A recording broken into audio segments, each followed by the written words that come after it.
Adunay usa ka lalaki nga nagbiyahe padulong sa usa ka bag-o nga dapit, no? First time niya sigurong moadto sa mao nga dapit. Sumiadto siya sa terminal, nga bitbit niya o guyod-guyod pasaan niya ang usa ka malita, dako nga malita. Nga adunay sulod. Dili kwarta nga giingon ni Saldico, kundi adunay sulod na kapungot, kasuko, kalagot, kasina, kahadlok, og sala. Din nagbaguod ang mga nga tao nga matag tikang sa iyahang tiil, makita gyud nga bugat ang iyang gidala og mabati gyud ang hilabihan niya kakapoy. So ang konduktor sa bus karon misulti kaniya, ingon niya, "Sir, ingon niya, para makaabot ka sa imuhang adtuan o nga dili ka maglisod, maayo siguro nga kuhaon nimo na imong gikarga, bawasi ng imong gikarga." Ingon sa mao nga lalaki nga mitubag ngadto sa mao nga konduktor, ingon niya, "Brad, dili nako biyaan, dili nako kaya biyaan kay naanad nako ani og dala-dala." Now daghan kanato ang buot magbag-o sa kinabuhi panahon sa New Year. Pero wala gibiyaan ang kapungot, ang kasuko, ang kahadlok, ang kapait, ang kasina ug ang sala sa kinabuhi. Nakunon sa man ang kinabuhi nimo ni atong tuig 2025, imo gyapong gidala na ining tuig 2026, luyuman sa imuhang tinguha na magbag-o sa kinabuhi. Manang usahay natay New Year's resolution na paghahimuan. Now, a New Year gives us a fresh start. Ano man, ang tao maghatag sila og mga New Year's resolutions.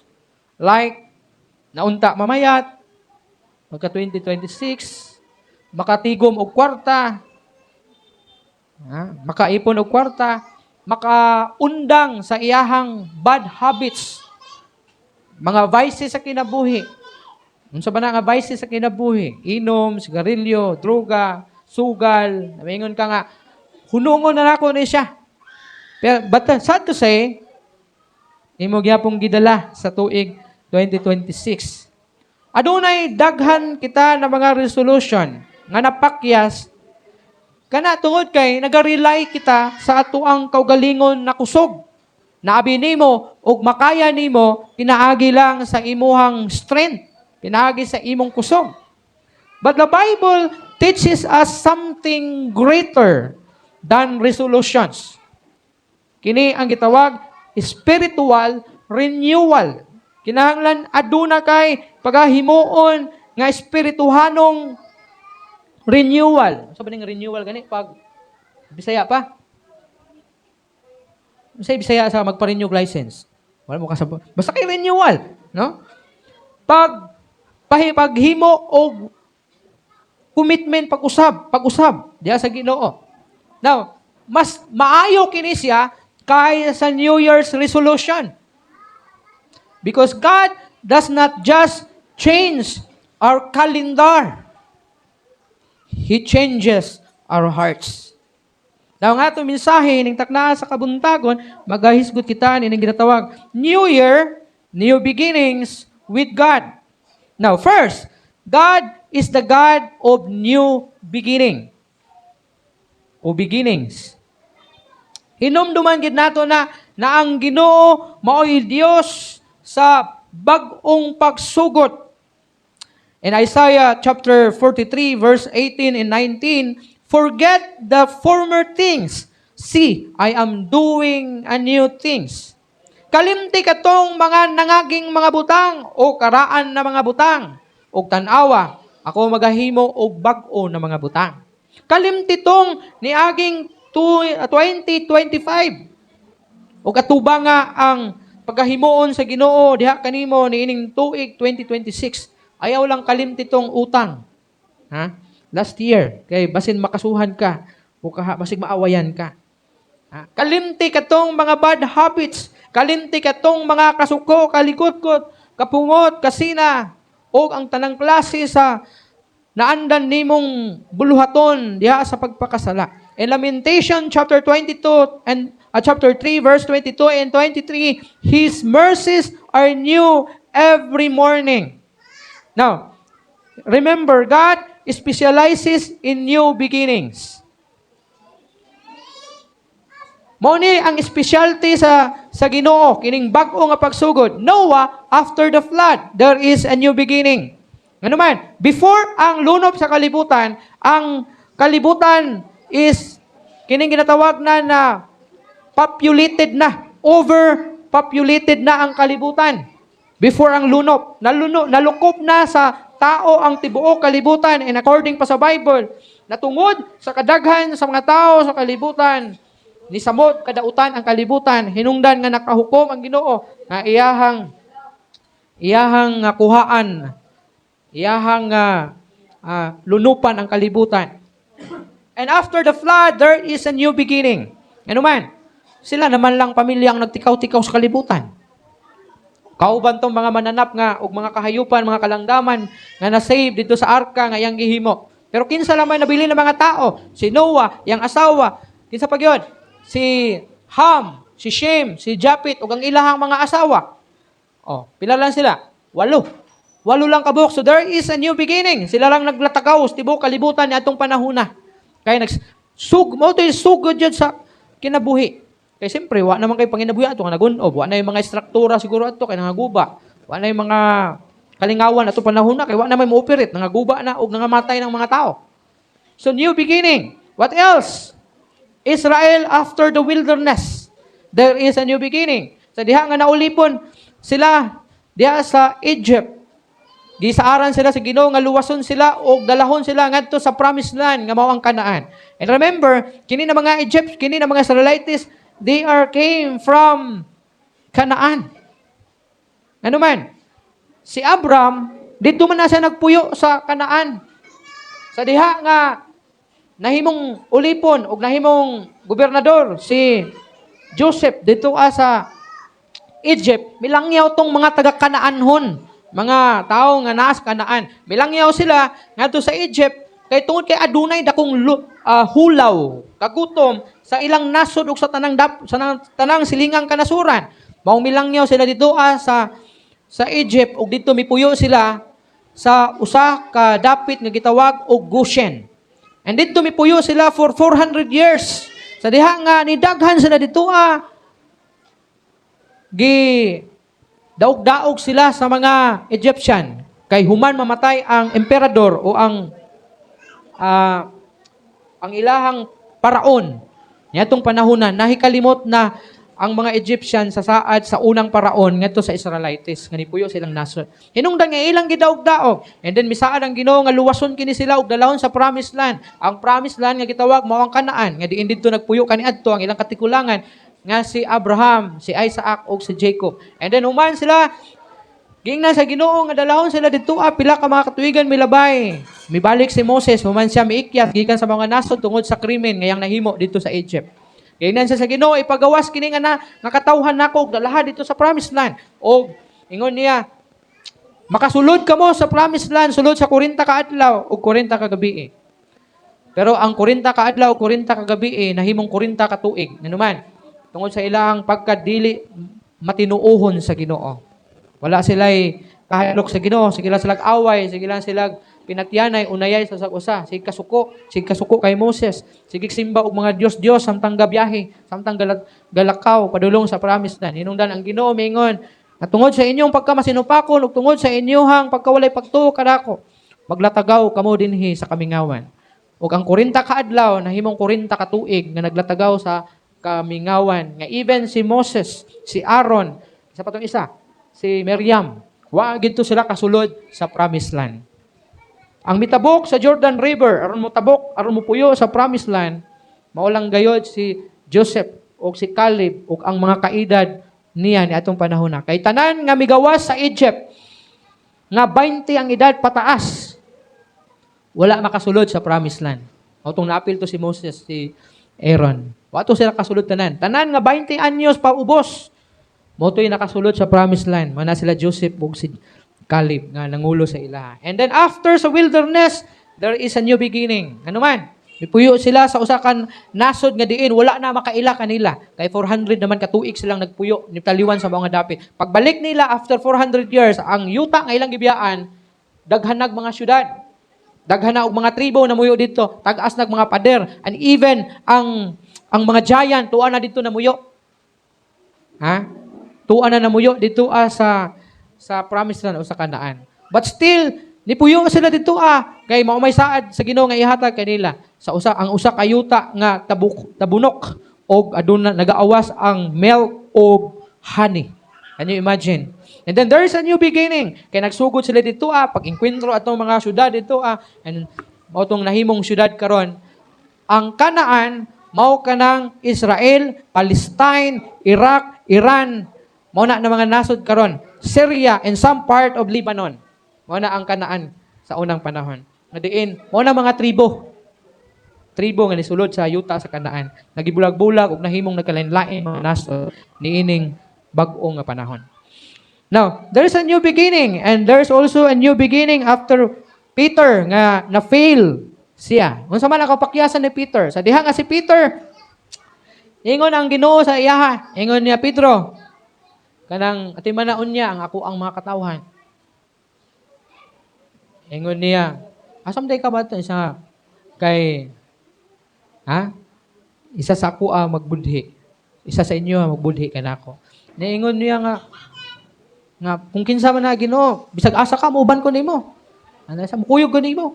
Ingon si Jesus Christ kay Pedro, siya Pedro, sultihan ko ikaw. Nauna pa man mutugtugaok ang manok tulo ka higayon, ilimod ako nimo.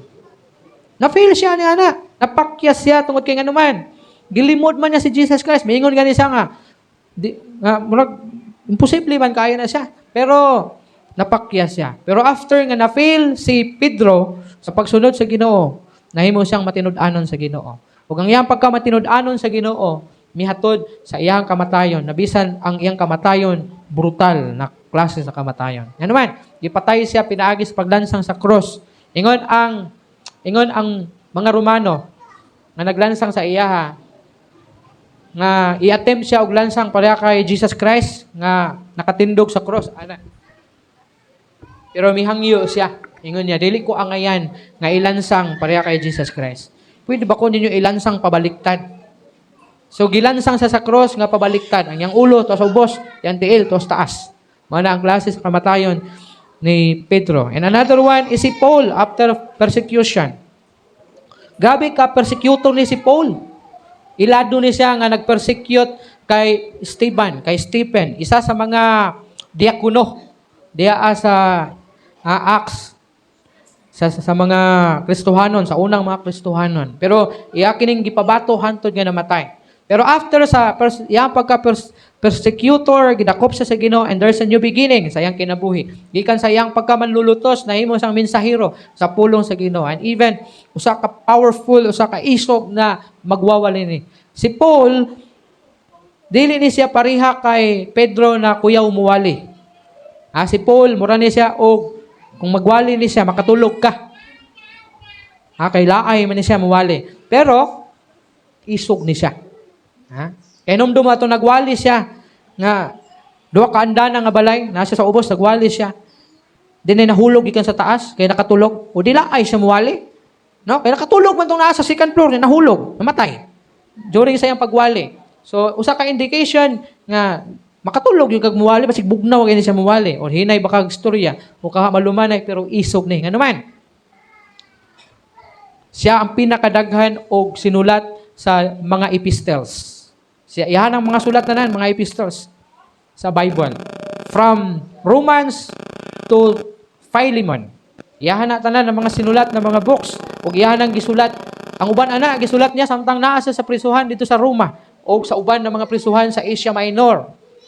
Pero, grabe, there's a new beginning gid siyang kinabuhi. Kay iyan ang gihimo, human siyang conversion dito sa Damascus, samtang paingon unta siya, aron sa pag-persecute sa mga Kristohanon.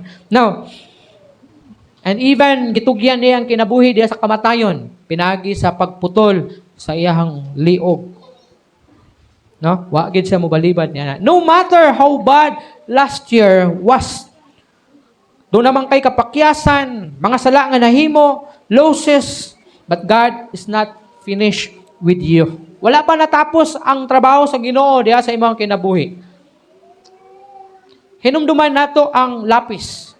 Kailangan siguro mong lapis siguro. Ang usa ka nabali nga lapis, dili na nimo na siya mapuslan pa. But once nakana nga lapis matahalan o mapahait nimo, it becomes useful again. God can sharpen your life for a new purpose this year. Timan-an ninyo na. Kung naamang kay mga kapakyasan last year, na may mga pangit nga nagapanghitabo sa imong kinabuhi last year, kaya nga i-sharpen sa Ginoo ang imong kinabuhi alang sa iyang katuyuan this year. Ika-duha, leave the old behind. Kung sa ibiyaan nimo, ang daan nimong kinabuhi, ang daan ng mga butang, biya ito. Sama sa gingon kanina, katong mga butang nga dili dapat nimo dalahon sa 2026, dapat imo to siyang ibilin. But sad to say, gibaon na to, no? Daghan sa atoa siguro, gibaon na to ang mga dapat unta ibilin last year. In Philippians chapter 3, verse 13 and 14, forgetting what is behind, I press on forward toward the goal. Si Paul nagingon ini, midagan ako. Akong gibiyaan ang mga nangagina ug midagan ako paingon ngadto sa dag-anan. Katong mga kinabuhi nimo kaniadto, biya ito tanan, kalimti ito tanan, ayaw tuguti, na mautoy mo birak kanimo, aron dili ka makasinati sa bag-o nga plano sa Ginoo sa imong kinabuhi, nining tuiga. In Hebrews 12:1, let us throw off everything that hinders. Ilabay, isalikway ang tanan nga mahimong babag diha sa imong kinabuhi niining 2026. Kalimti ito tanan, kung unsa man tong mga nangagina. Ano man, you cannot move forward while holding to past sins.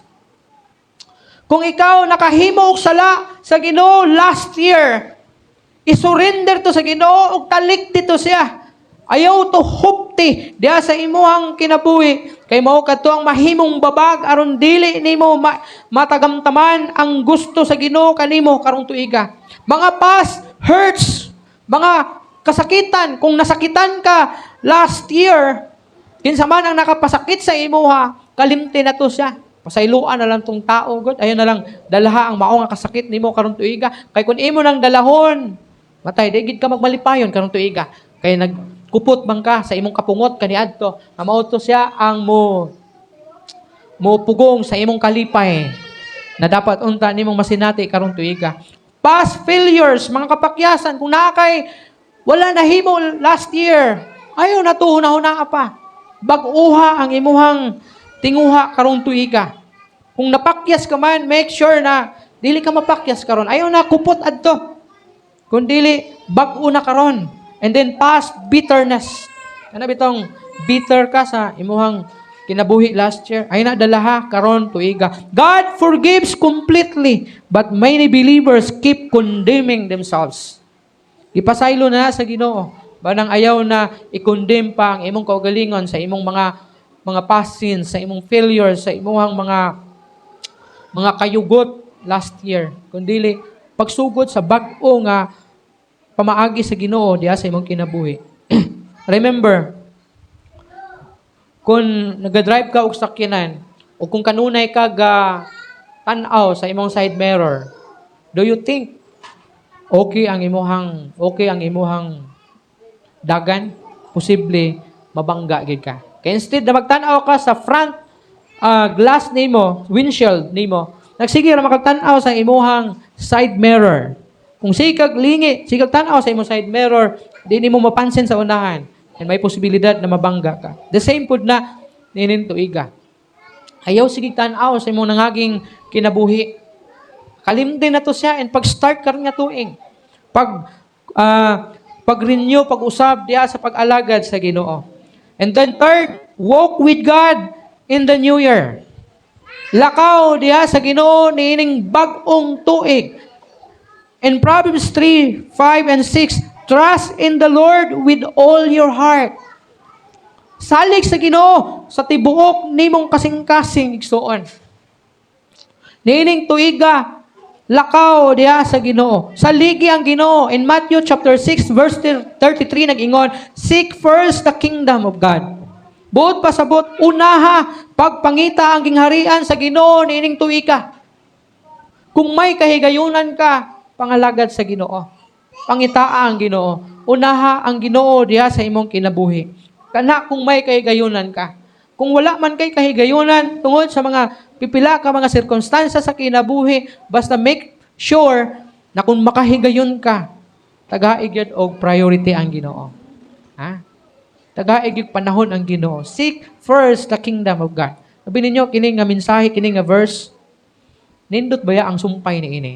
Sa diha mingon ang Ginoo, seek first the kingdom of God in His righteousness, and all these things shall be added unto you. Kita ingon ng mga Kristohanon, gusto mong itag panalanginan ta sa Ginoo. And siguro, karong tuiga mo nang imong handom na ang 2026 mahimo kining panalangin sa Ginoo diha sa imong kinabuhi. Na-bless sa Ginoo ang imong kinabuhi. Pero igsuon, hinumdumi ang unang praise sa bersikulo. Seek first the kingdom of God. Kung mangayo ka sa Ginoo, kung mag-pray ka sa Ginoo na i-bless ang imong 2026, igsuon, ang hagit nako sa imuha, unaha pagpangita ang gingharian sa Ginoo. Kay kini mga butanga, idugang raon niya na sa Ginoo diha kanimo. To walk with God this year, kinahanglan imong i-commit ang imong mga plano diha sa Ginoo. Commit your plans to God. Meaning, you should pray. You should engage in prayer. Kinahanglan magmainampuon ka sa Ginoo. Aron ang imong mga plano mahisubay diha sa kabubuton sa Ginoo. Kay daghan tag mga plano nga dili plano sa Ginoo. Ug ang end, kung magtuman ka sa imong mga plano, pwede nga ikadaot diha sa imuha. Mo na para mahibaluan nimo kung unsa ang plano sa Ginoo sa imong kinabuhi, you should pray. You should engage in prayer this year. Another thing, spend time in God's Word. Manawang ingon bitaw sa inyo na mas maayo nga gabasa ta sa pulong sa Ginoo. Why? Tungod kay mas mahibaluan nato kung unsa gyud ang gitudlo sa Ginoo. Kay kung ako lang ang inyong saligan, ang ako ang wali, ang inyong saligan, magka-rely mo sa akong wali na kini, mao na gid ni siya, pwede rin ninyo ning makalimtan. Sigurado ko. Inig-uli na to unya, walay mahinumdom kung unsay tema sa akong wali. Ug sa ako ang mga points na ako, di na ninyo mahinumduman. Pag abot ninyo sa inyong balay, baka bisag magunahon na kung sa kay ito'y wali ni Pastor ganina. Basta about to sa New Year, pero na nimo mahibaluan doon. Kaya nga naman, dali na ka makalimot. Pero kung gabasa ka og Bible, ang Bible direct ni sa imo ha. Kung direct akong wali sa imo ha, masakitan ka, kunya mulayas ka ani simbahan na, kay moingon man ka, mangigo man si pastor. Anang basa gyud sa pulong sa Ginoo. Kay para may baluan nimo kung unsa gyud ang gisulti sa pulong sa Ginoo. No? Kay para dili ka mailad pag abot sa panahon. Dunay mga tao nga magsaysay sa imo na kuno gikan sa pulong sa Ginoo. Nga basta-basta mutuo dayon ka tungod kay wala ka gabasa sa pulong sa Ginoo. Ha? Tungod kay daghan mga tao karon maga-interpret sa pulong sa Ginoo nga sukwahi sa pamaagi og sa gitudlo sa Ginoo. Sukwahi sa pulong sa Ginoo. So spend time in God's word. Sa ito prayer and then maghatag panahon sa pagbasa sa pulong sa Ginoo and then live in obedience. Ano man? Walay pulos ang imong mapag-ampo. Walay pulos ang imong himamasa og Bible kung dili ka maga-obey sa imong gipray. For example, nag-pray ka nga, hatagan ka ani, ingon ang pulo sa imo, sa Ginoo sa imo, paghulat. Pero wala ka nakapaabot. So nag-disobey ka. Sa diha nga nagbasa ka sa pulong sa Ginoo, ingon ang pulong sa Ginoo, let not your heart be troubled. You believe in God. Pero pag-abot sa application, pag-abot sa problema, wala nimo na-apply. Nadala ka sa kabalaka. O nag-una-una ka sa kabubuton sa Ginoo tungod sa kabalaka o tungod sa kahadlok. So kinahanglan mag-obey ka. kung unsa man ang gisulti sa pulong sa Ginoo. Magkinabuhi ka diha sa pagkamatinumanon sa Ginoo. And then stay connected to the church. Padayon nga pagkonekta sa simbahan, no? Ingon ang pulong sa Ginoo, ayaw kamo og hunong sa ayaw kamo og hunong sa panagtigom uban sa katawhan sa Ginoo. Kinahanglan dili ka mubiya sa simbahan, kinahanglan dili ka mubiya sa pag-alagad sa Ginoo. Kay aron ikaw mo-grow diha sa imong espirituhanon na bahay. Kay kung connected ka sa church, matudluan ka, ma-remind ka, madasig ka sa imong mga brothers and sisters diha sa Ginoo. Kay kung ikaw ra isa, maluya ka. Sabi dugay na ka way simba-simba. Away simba-simba, dugay na ka wa gid mo simba. Pag abot sa panahon na gusto na unta nimo mo simba, unhan ka sa kaulaw. Ug moingon ka sa imong kaugalingon, di siguro ko mo simba, murag ulaw man. Kay wa naman ko nila makitaan. Labi inani na simbahan, gamay ra kaayo. Ma-identify dayon, mailhan dayon kung kinsa tong talagsara mo simba.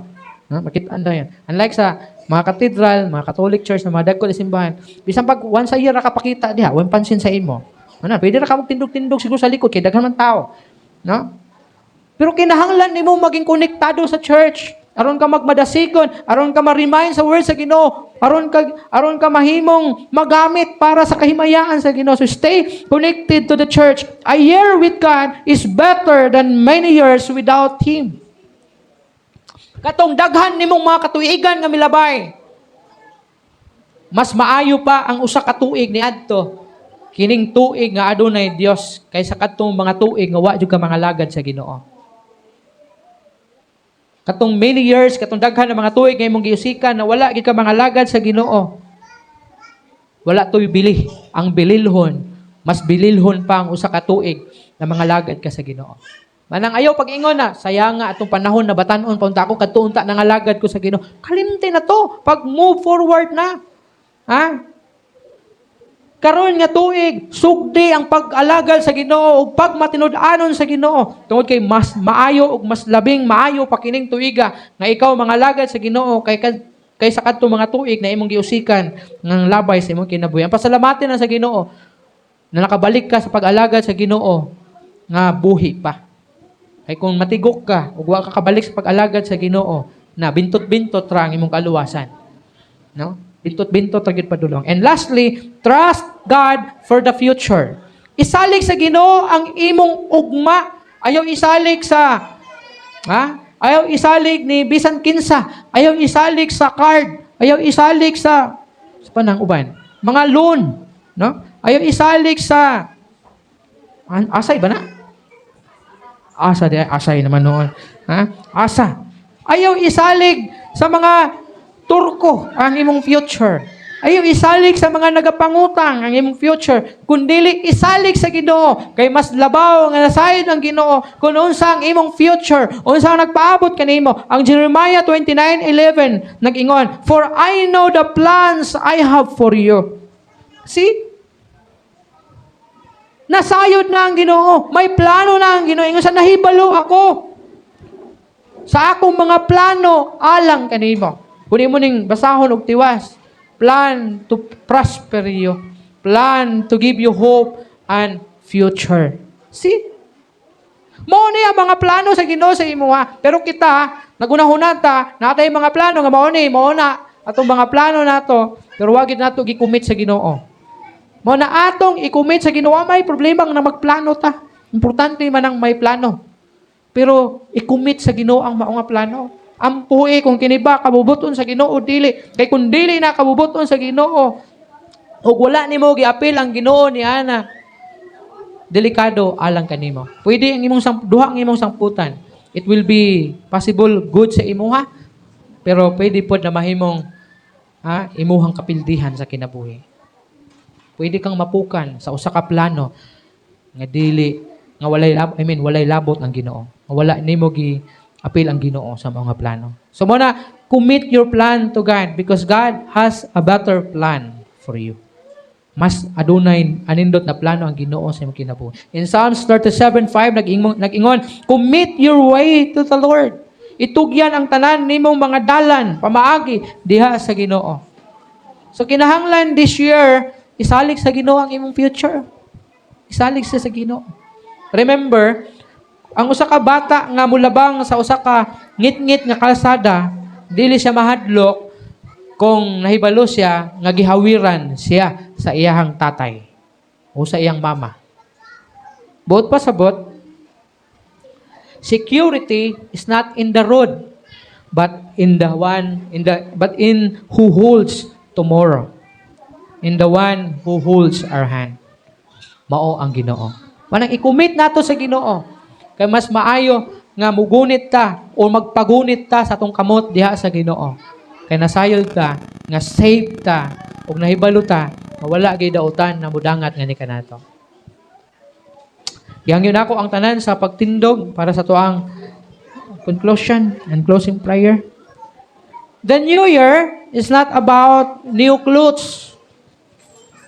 Ang bagong tuig dili kini mahitungod sa doon na kay bagong sanina nga masuot sa unang tuig. It's not about new phones na makabaton ka og bagong cellphone na ining tuiga. New resolutions, unsa man ang resolutions nimo, but New Year is about new life in Christ. Inumduman gid nato na ang atong bagong tuig mao kini ang bagong kinabuhi nato diha sa Ginoo nga atong itugyan, i-commit, na i-renew aron magamit sa Ginoo, pagagamiton sa Ginoo niining tuiga sa atong kinabuhi. Now, if last year was good, thank God. If last year was painful, trust God. If last year was sinful, repent and return to God. Hinulsuli o balik sa Ginoo.